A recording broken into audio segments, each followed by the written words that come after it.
ప్రస్తుతం Jubilee hills కాన్స్టిట్యున్సీలో మనకి బై ఎలక్షన్స్ అయితే వస్తున్నాయి కదా. బై ఎలక్షన్స్ లో ఈసారి ఎవరు ముందడుగులో ఉంటారంటారు?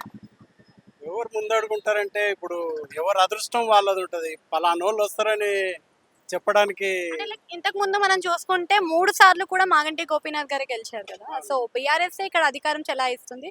మరి దాని తర్వాత ఆయన చనిపోవడం వల్ల నవీన్ యాదవ్కి ఇప్పుడు టికెట్ కూడా ఇచ్చారు. మరి ఏమైనా వచ్చే అవకాశం ఉందంటారా? ఎవరు వచ్చేది ఎవరు రాంది నేనే చెప్పలేను, కానీ వ్యక్తి తను చేసే అభివృద్ధి పనుల మీద ప్రజలు ఓటేస్తారు. అంతేకాని పార్టీ అభిమానం కానీ లేకపోతే నా నా కులమని కానీ ఓటేస్తే రేపు తను పని చేస్తాడన్న నమ్మకం లేదు. అంటే ఇంకొకటి కూడా అంటున్నారు, అధికారంలో ఉన్న పార్టీయే లోకల్లో వస్తే పనులు ఇంకా వేగంగా జరుగుతాయని. నిజమేనా? అది ఒకందుకు వాస్తవమే. ఎందుకంటే అధికార పార్టీ ఎవరైతే ఉంటారో వాళ్ళకు పనులు జరిగేందుకు అవకాశం ఉంటుంది. కాకపోతే చేసే నాయకుని మనస్తత్వాన్ని బట్టి ఉంటుంది. అతని మనసులో పనులు చేయాలని ఉండాలి తప్ప ఇంకా మనం ఏదో పార్టీ గురించి అని అనుకోకూడదు.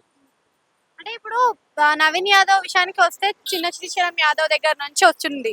అదే కాకుండా యువతలో కూడా బాగా ఎక్కువ రెస్పాన్స్ ఉంది ఆయన సైడ్ నుంచి అంటున్నారు కదా. యువతలో రెస్పాన్స్ ఉండవచ్చు. ఏ నాయకుడైనా కూడా తన మనస్ఫూర్తిగా ప్రజలకు సేవ చేయాలని ఉండాలి తప్ప ఏదో రెస్పాన్స్ ఉన్నదని అది కాదు. మాగంటి గోపీనాథ్ గారు కూడా మూడు సార్లు గెలవడం జరిగింది కదా. మరి మరొకసారి వస్తే ఆయన పరిపాలనే కనిపిస్తుంది వాళ్ళ భార్య ద్వారా. ఇప్పుడు జరిగిపోయిన వాళ్ళ గురించి మళ్ళీ ఇప్పుడు వచ్చే వాళ్ళు అట్లనే చేస్తారా అంటే అది ఎవరు చెప్పడానికి రాదు.